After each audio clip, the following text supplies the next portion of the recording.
Saya rekam aja ya, saya ulangi lagi. Yang pertama adalah tujuan pembelajaran mata kuliah ini, konsep dasar cloud computing ini harus dikuasai. Karena apa? Karena cloud computing ini memang menjadi basic dari semua infrastruktur modern saat ini. Dari dulu istilah hosting, istilah server sendiri, dan seterusnya sekarang sudah bergeser ke cloud computing yang sangat menjadi common pada infrastruktur dari IT saat ini. Kemudian implementasi layanan cloud ini nanti contohnya teman-teman akan mencoba sendiri di akhir perkuliahan sampai di akhir perkuliahan salah satu layanan cloud, apakah itu AWS, apakah itu Google Cloud, apakah itu DigitalOcean dan seterusnya. Bagaimana sih menggunakan layanan cloud itu gitu ya. Kemudian mahasiswa mampu memahami keamanan sebagaimana keamanan adalah aspek terpenting dalam semua bidang keilmuan informatika. Kemudian mahasiswa mampu mengembangkan solusi ya nanti diharapkan juga teman-teman mampu mengetahui ketika dia dihadapkan dengan masalah, kira-kira solusi cloudnya ini seperti apa. Dari segala macam jenis cloud, dari segala macam jenis implementasi cloud, kira-kira gunakan yang mana atau dikombinasikan dengan yang mana. Nah, kita hanya mengenal pengenalan aja di dalam konsep cloud computing ini di pertemuan pertama. Di pertemuan kedua eh, kita mau membahas tentang model layanan cloud. Di pertemuan ketiga kita membahas tentang bagaimana layanan cloud itu dideploy. Di pertemuan keempat kita membahas tentang virtualisasi dalam cloud. Di pertemuan kelima kita membahas tentang konsep dari hypervisor dan virtual machine. Nah, di pertemuan 6 ini nanti teman-teman akan coba praktik menggunakan instalasi dan konfigurasi virtualisasi ya. Jadi virtualisasi itu suatu konsep dasar dari bagaimana suatu cloud ini terbangun. Jadi teman-teman ada praktek nih. Sebenarnya di mata kuliah ini tidak ada praktikumnya, tapi untuk apa namanya istilahnya ini untuk menjadi bahan diskusi ya, kita coba juga dipraktekkan, diselipkan dengan praktek gitu ya. Kemudian pertemuan ke-7 ini kita membahas tentang keamanan cloud. Pertemuan ke-8 ini UTS. 9 ini manajemen data di dalam cloud. 10 ini kontainerisasi dan orkestrasi. 11 ini kita mempelajari tentang cloud computing dan DevOps. 12 ini Internet of Things. 13 ini machine learning di cloud. 14 ini tren dan masa depan cloud computing. Pertemuan 15 ini adalah proyek akhir dan disertai dengan UAS. Nah, di proyek akhir ini teman-teman akan dicoba untuk membangun sebuah cloud di sebuah komputer ya. Saya nggak tahu apakah bisa memungkinkan dengan komputer yang ada di lab atau memang harus pakai komputer siapa gitu ya. Jadi nanti teman-teman akan membuat suatu komputer yang komputer itu dapat diinstalkan cloud secara langsung. Nanti teman-teman jadi di proyek akhirnya tuh teman-teman tidak hanya menggunakan cloud tapi juga bisa membangun cloud. Ini mata kuliah teori, tapi teman-teman saya bekali diselingi dengan praktek. Ya, ini beberapa referensi yang bisa digunakan. Nah, berikutnya adalah kontrak perkuliahan. Kalau kuliah dengan saya itu sebenarnya basicnya adalah online. Walaupun ada ketentuan dari kampus harus offline dan segala macam, tapi saya meminta request khusus kepada mahasiswa untuk semua mata kuliah saya ini diadakan secara online dan diskusi interaktif tanpa batas. Jadi walaupun saya online di sesi jamnya, jam mengajarnya, tapi nanti teman-teman boleh nanya ke saya di grup tentang semua topik perkuliahan ini, kapanpun akan saya balas, saya usahakan balas gitu. Jadi kalau ada pertanyaan tentang cloud, tidak mesti di jamnya, tapi kapanpun itu akan saya balas. Nanyain apapun tentang cloud ya, tentang mata kuliah ini, di grup Cloud Computing A6, ataupun kelas yang lain, berdasarkan kelasnya ya. Jadi, mat, de- jadi kalau kuliah dengan saya itu pertemuannya online, tapi diskusi asinkronusnya tanpa batas ya. Bisa kapan aja.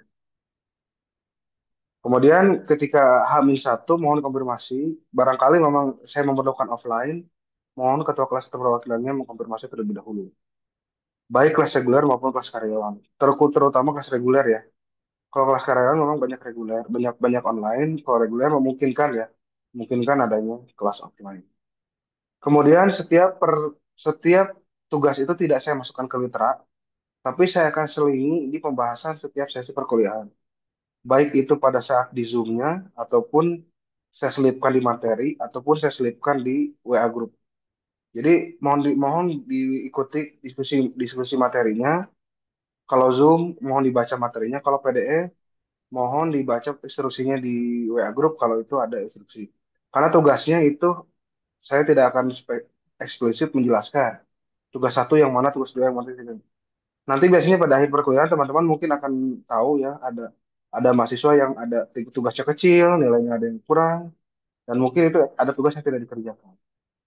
Supaya apa? Supaya teman-teman bisa mengikuti semua sesi perkuliahan saya dengan sangat baik dan juga bisa menerima ilmunya. Jadi tujuan mata kuliahnya bisa dicapai. Sampai sini ada pertanyaan?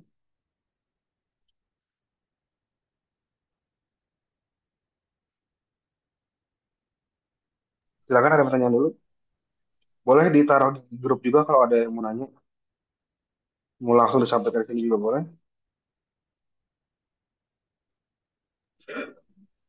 Itu sebenarnya nggak masuk nih Izin jangan-jangan. bertanya, Pak. Ya silakan.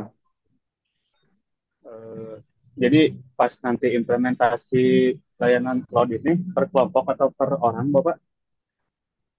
Eh, saya sih pengennya per orang. Jadi gini, ada sesi di mana si implementasinya ini membutuhkan spesifikasi komputer atau server yang lumayan, maka itu mungkin berkelompok ya.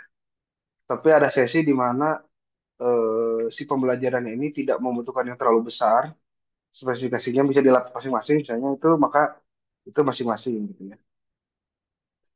Kenapa saya menghindari yang sifatnya kelompok? Saya mengurangi sebisa mungkin yang sifatnya kelompok, karena yang kelompok ini biasanya yang ngerti cuma satu atau dua, yang lainnya nggak paham gitu.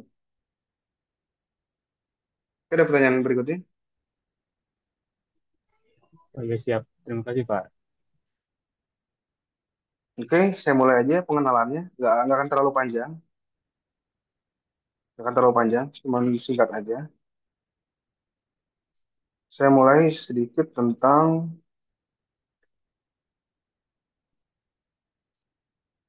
sekarang mau belajar gampang ya teman-temannya, nggak tergantung buku apa namanya, buku buku ajar ya. Kita tinggal gini aja teman-teman.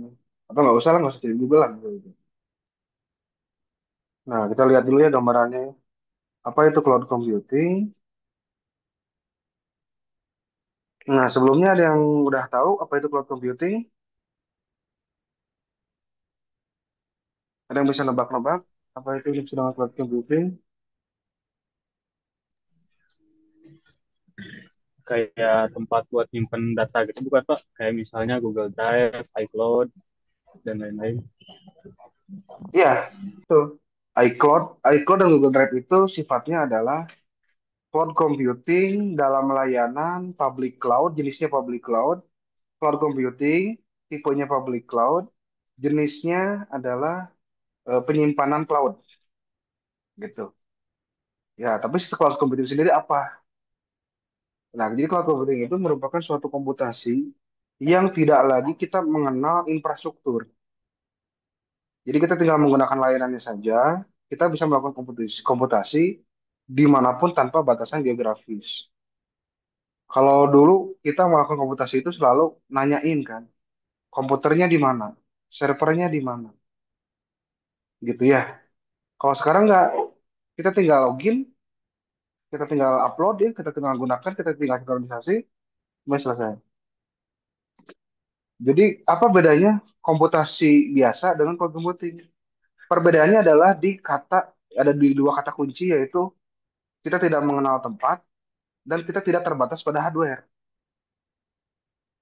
Pernah nggak kalian kalian tanya ke Google, Google, saya kan pakai Google Drive, saya pakai cloud computing Anda, berapa spesifikasi server Anda? Nggak akan dijawab pasti sama Google.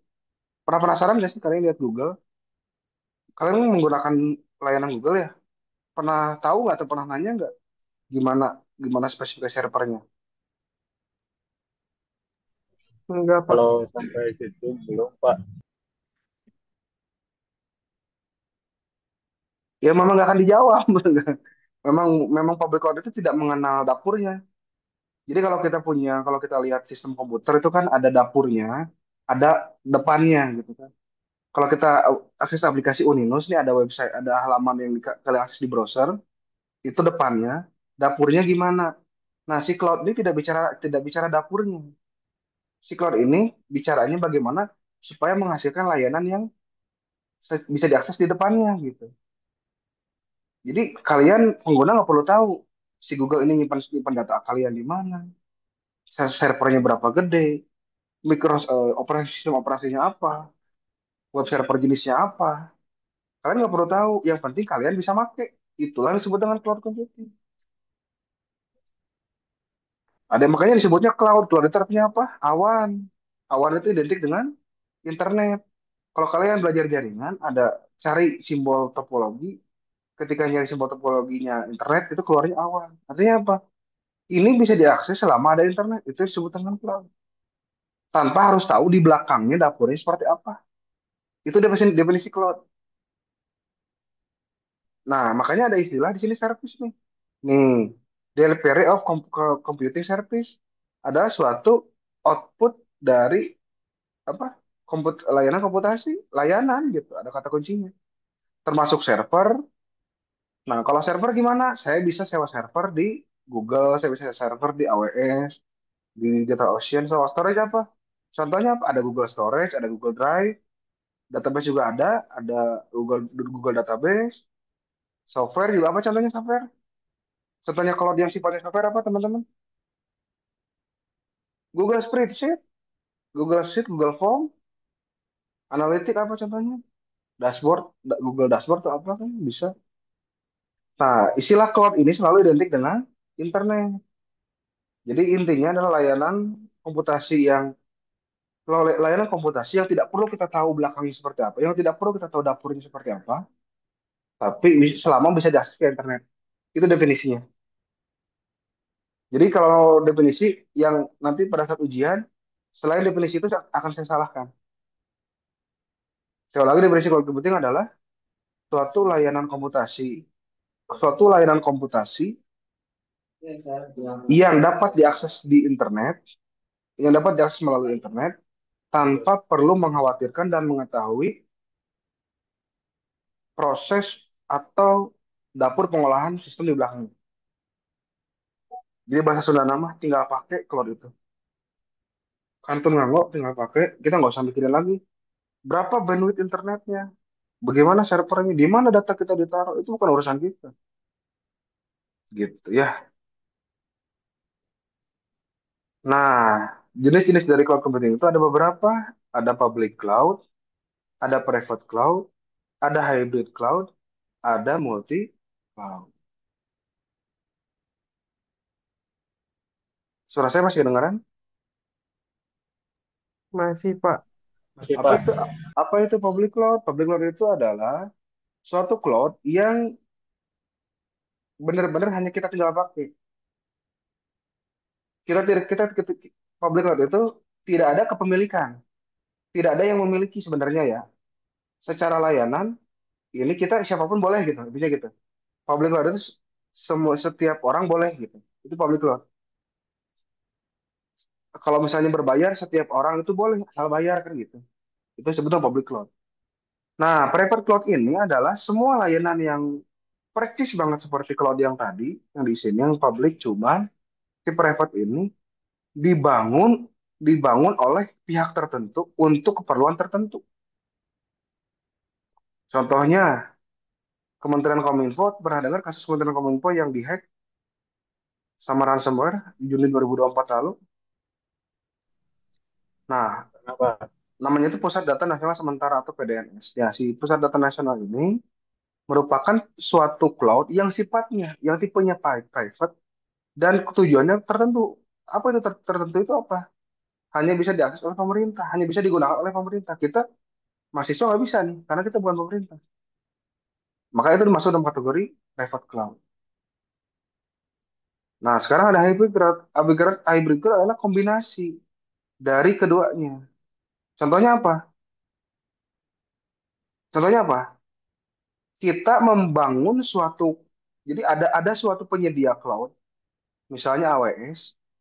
Dia membangun suatu virtual virtual public cloud. Jadi kita punya satu ekosistem, punya satu lingkungan, punya satu klaster tersendiri yang isinya public cloud buat kita.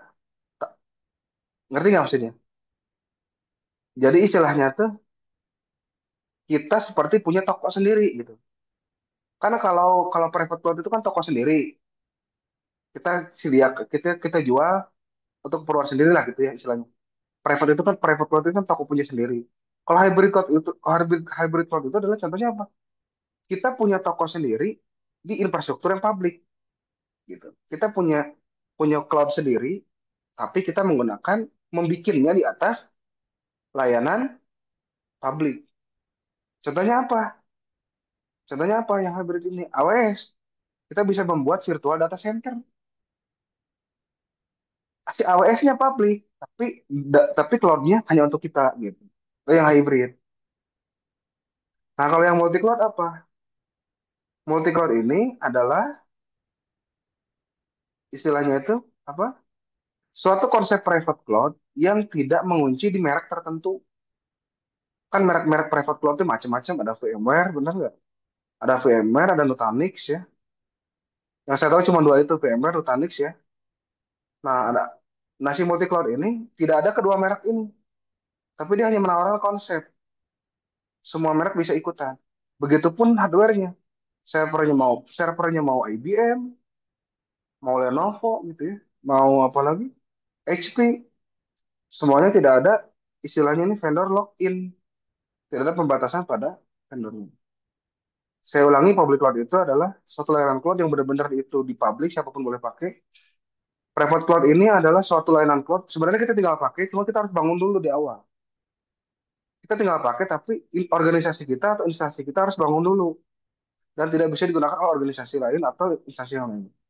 Hybrid cloud itu adalah gabungan dari private cloud, di mana kita bisa membangun private cloud sendiri di atas layanan orang lain. Contohnya AWS, bisa bikin virtual data center. Kalau multi cloud apa? Kita membangun private cloud, ya. Tidak, cuman tidak dibatasi merek merek softwarenya, merek hardwarenya, merek komponennya semuanya bisa. Karena ini dia hanya sifatnya konsep, bukan software jadi. Sampai sini ada pertanyaan?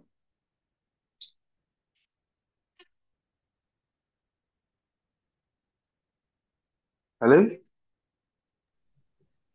Cukup seperti itu.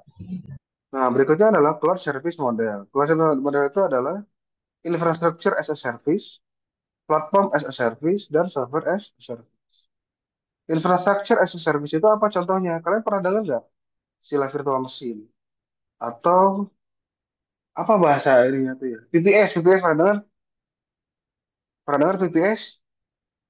Nih, VPS masa belum pernah dengar? Ada kali lagi Nggak Google pernah. nggak? Nih, kita ambil salah satu brand. Kita ambil salah satu brand apa nih mereknya nih? AWS atau apa yang lokal yang ini nih, yang stiker nih. VPS nih, ya kita buka layanan VPS. Muncul nggak gambarnya ini? Muncul nggak ini gambarnya? Lihat nih, VPS 24.000 per bulan. Ini mah hosting, kita mana VPS-nya?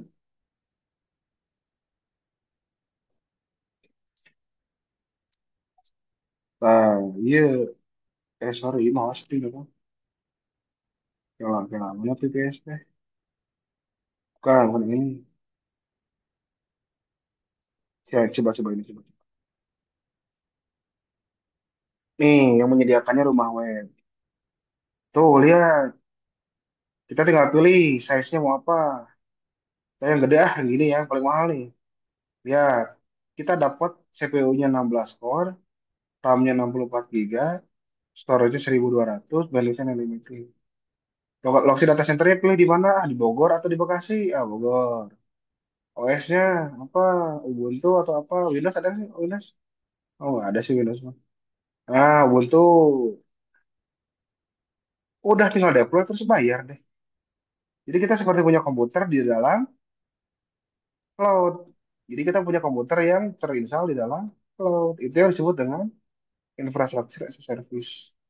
Tadi contohnya ada AWS ya, Amazon Web Service ya.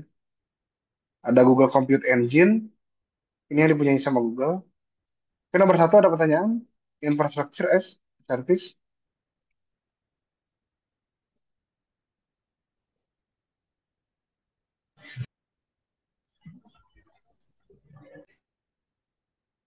Oke, nomor dua adalah platform as a service.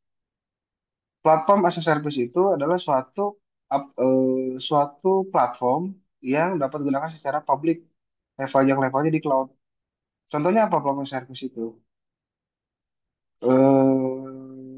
Contohnya ini ya, Google App Engine nih. Teman-teman tahu nggak? Atau AWS Lambda nih, AWS Lambda. Tahu nggak? Jadi ini tuh software, jadi platform itu software setengah jadi sebenarnya. Platform itu software setengah jadi yang perlu kita tambahkan softwarenya baru bisa nyala. Contohnya apa? Google Database. Database-nya kan perlu kita isi. Tapi si software database-nya sudah disediakan oleh Google. Jadi platform itu level menengah antara infrastructure as a service dan software as a service. Kalau software as a service apa contohnya? Yang bisa kalian pakai apa? Gmail, Dropbox, apa lagi? Google Drive, Google Docs, ya. Jadi kalian nggak perlu install software, nggak perlu apa, nggak pakai. Ya udah gitu kan, nggak perlu ribet-ribet segala macam. Nah ini krusial nih. Ini yang sulit dibedakan tuh antara dua ini, antara nomor dua dan nomor tiga. Ada platform as a service sama software as a service.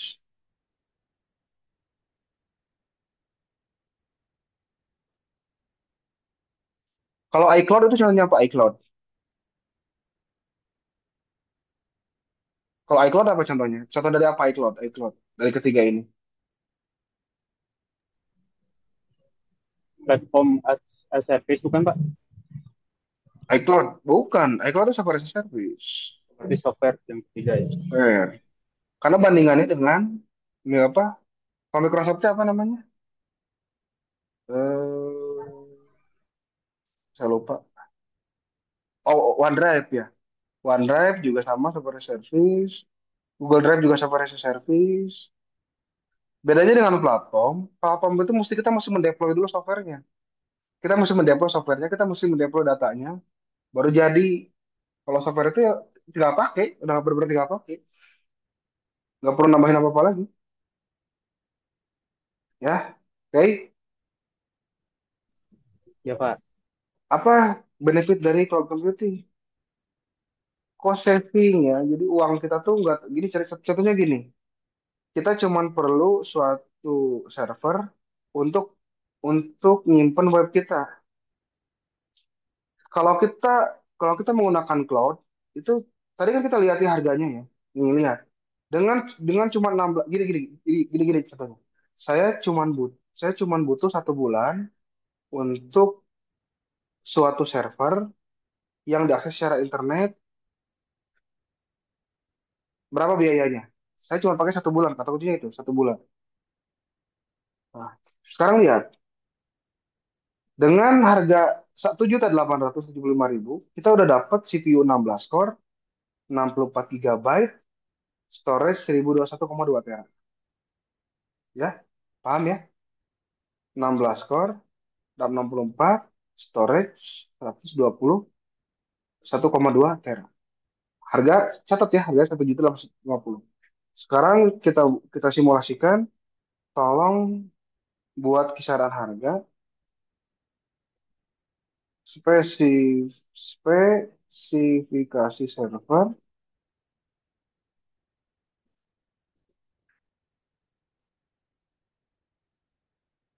spesifikasi server.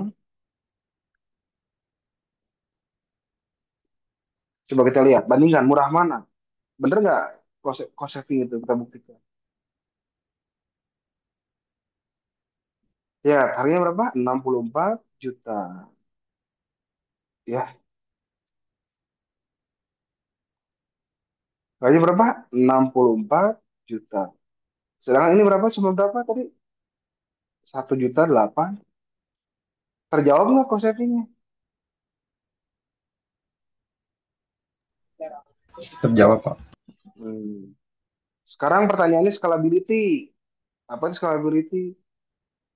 Kita mudah untuk menaikkan resource ketika terjadi kendala. Misalnya gini, kondisi awal kita sewa yang paket yang ini. yang 250.000 per bulan nih, yang 4 core 8 giga, 160.000 giga, apa, 8 RAM 8 giga, storage 160 GB. Ya, kita sewa yang 4 core awalnya. Nah, tiba-tiba pas besok lusanya, kita penuh nih servernya nih, udah mulai mulai tinggi nih penggunaannya. Tinggal naikkan aja yang segini tanpa harus apa namanya diinstal ulang segala macam. Coba kalau kita beli server lagi dalam keadaan kayak gitu, misalnya kita beli yang kecil, ternyata kita harus upgrade lagi, mau gimana sih? Kan nggak mungkin ya, kayak gitu. Terus buktikan yang ketiga apa tadi? Flexibility, access service from anywhere and internet connection. Nah, sekarang bayangkan kalau kita beli server ini, teman-teman beli server ini, terus kita simpan di Uninus, terus si Uninusnya mati listrik, nggak gimana dong? Nggak fleksibel berarti ya, benar nggak? Coba kalau di cloud itu nggak akan ada istilah mati itu, nyala we terus, kecuali bumi ini hancur, baru nggak bisa diakses itu. Security, nah security saya agak meragukan. Nanti saya bahas ya masalah security khusus di sesi khusus. Jadi gitu kurang lebih teman-teman. Nah sebenarnya security itu diragukan, cloud ini agak diragukan di masalah security sebenarnya. Semuanya benar, kecuali security ini, security masih masih jadi pertanyaan, karena security di cloud ini sifatnya masih konsep. Belum ada yang terbukti benar. Alias dalam kata lain, cloud ini nggak aman, gitu. Belum ada yang bisa membuktikan terbalik ya, bahwa si cloud ini aman. Oke, demikian. Ada pertanyaan?